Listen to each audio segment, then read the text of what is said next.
పవన్ కళ్యాణ్ అయితే ముందుగానే క్లారిటీ ఇచ్చేశారు. లింగమనేని రమేష్ పార్టీ కోసం తెర వెనకాల పనిచేశారు అన్నటువంటి. ఎందుకంటే ఇప్పుడు 2014లో పార్టీ పెడితే ఈ 12 సంవత్సరాలలో లింగమనేని ఎప్పుడన్నా జనసేన తరపున ప్రెస్ కాన్ఫరెన్స్ పెట్టారు సీనియర్ నాయకుడైతే. రాజ్యసభ అంటే ఏ స్థాయిలో ఉండాలి? ఇప్పుడన్నా ఒకసారి ప్రెస్ కాన్ఫరెన్స్ పెట్టడం చూసామా? ఒక సభ పెట్టడం చూసామా? ఒక సమావేశం పెట్టడం చూసామా? ఒక ర్యాలీ చేయడం చూసామా? ఒక ప్రదర్శన చేయడం చూసామా? అంటే ఒక ధర్నా చేయడం చూసామా? లేకపోతే ఒక సభ పెట్టి అంటే కనీసం వాళ్ళ కార్యకర్తల సమావేశం పెట్టడం చూసామా? లేదా పోనీ పవన్ కళ్యాణ్ గారు పిలిచిన మీటింగులో స్టేజీ మీద చూసామా? లేదు. కానీ రాజ్యసభ ఇచ్చారు.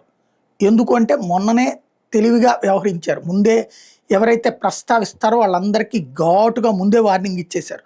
ఆయన ఆవేశపూరిత ప్రసంగాల వెనకాల ఉన్న అసలు లక్ష్యం ఇదే. కుల సంఘాలు గ్యారంటీ గొడవ చేస్తే అని తెలుసు. ఆల్రెడీ దాసరిరాము మాట్లాడారు కదా, ఇట్లాగ లింగమనేనికి ఏంటి సంబంధం అని. తను ఖచ్చితంగా లింగమనేనికి ఇవ్వాలనుకున్నారు. అది చంద్రబాబు గారి రికమెండేషనా లేదా ఇప్పుడు వీళ్ళ పార్టీ కార్యకర్తలు సోషల్ మీడియాలో చెప్తున్నట్టు ఆయన ఏది పార్టీ కార్యాలయము అలాగే ఆయన ఇల్లు ఆయన కట్టించి ఇచ్చారు లింగమనేని ఫ్రీగా. అప్పుడైతే కార్యకర్తలు నాయకులే చెప్పినటువంటి మాట ఏంటంటే అప్పుడు వైసీపీ వాళ్ళు అదే ఆరోపించారు, తెలుగుదేశం కట్టించి ఇచ్చింది త్రూ లింగమనేని ద్వారా అని. అంటే అప్పుడు తీవ్ర స్థాయిలో విరుచుకుపడ్డారు, తప్పుడు ప్రచారం చేస్తున్నారని. వాస్తవంగా ఇదిగో కొన్నది చూసుకోండి అని చెప్పి కొనుగోలు చేసిన రిజిస్ట్రేషన్ సర్టిఫికెట్లు కూడా ప్రొడ్యూస్ చేశారు మీడియా ముందు. మరి డబ్బులు పెట్టి ఆయనే కొనుక్కుని డబ్బులు పెట్టి ఆయనే కట్టించుకుంటే అప్పుడు లింగమనేనికి ఇవ్వాల్సిన అవసరం లేదు కదా రాజ్యసభ.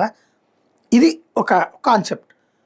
ఒకవేళ ఈ రెండు ఫ్రీగా కట్టించి ఇచ్చుంటే కనుక అది వ్యక్తిగతంగా ప్రయోజనం అవుతుంది.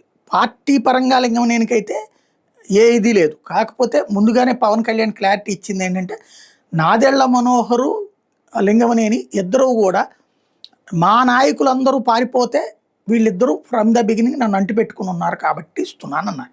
ఆ క్లారిటీనే ఇప్పుడు కార్యకర్తలు కూడా అవును అలాంటి వాళ్ళు తెర వెనకాల ఇప్పుడు కొంతమంది మాట్లాడుతున్నారు. తెర వెనకాల ఇప్పుడు అదేది ఇతని పేరేంటి జగన్ పరిమళత్వానికి ఏం సంబంధం అని ఇచ్చాడు. అతను క్లియర్గా చెప్పాడు, జాతీయ స్థాయిలో పెట్టుబడులు తీసుకురావడం కోసం రిలయన్స్ అధినేత తీసుకొచ్చింది.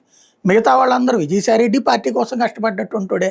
లేకపోతే కనుక మేకపాటే లోక్సభ తీసేద్దాం, రాజ్యసభ తీసుకుంటే ఆయన ఇప్పుడు ఏదైతే సానా సతీష్ వదులుకున్నది, సానా సతీష్కి వదిలేసుకున్నది ఎవరు?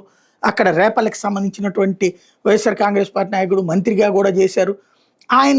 ఆయన పార్టీ కోసం కష్టపడ్డాడే కదా, ఓడిపోయినా కూడా ఇచ్చారు రాజ్యసభ.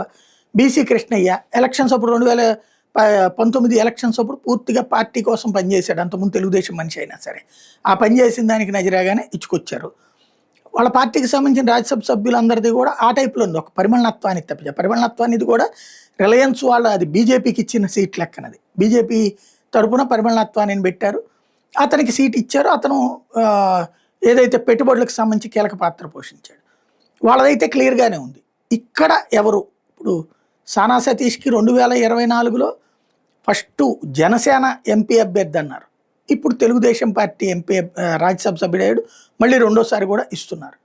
అదే సందర్భంలో భాష్యం రామకృష్ణ ఎవరైనా పార్టీ కోసం ఏమైనా పనిచేశాడా? విరాళాలు ఇవ్వచ్చు, విరాళాలు ఇచ్చిన వాళ్ళకి రాజ్యసభలు ఇస్తారా?